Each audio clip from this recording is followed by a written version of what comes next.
दोस्तों, आज आपको इस्लामाबाद पाकिस्तान के रूरल एरिया के बारिश वाले चंद मनाजिर दिखा रहा हूँ।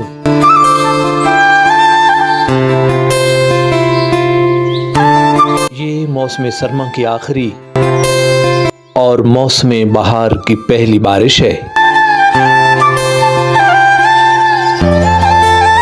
सर्दी तकरीबन जाते जाते इस बारिश की वजह से हल्की सी फिर तांक झांक कर रही है। सर्दी ने घास और दरख्तों को खुश्क कर दिया था।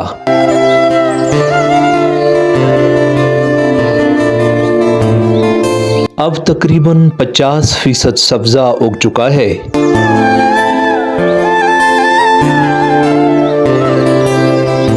दरख्त भी आधे सरसब्ज हो चुके हैं।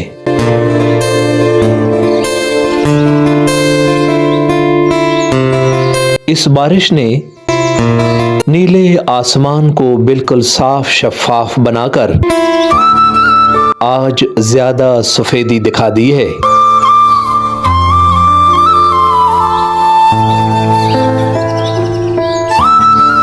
इस्लामाबाद पाकिस्तान का सबसे ज्यादा बारिशों वाला और सरसब्ज व शादाब इलाका है।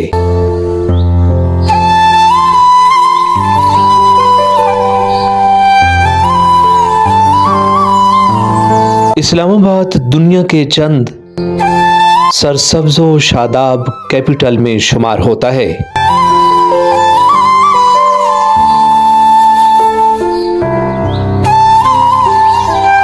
आज वाली बारिश ने इस्लामाबाद के कुदरती हुस्न को और ज्यादा निखार दिया है।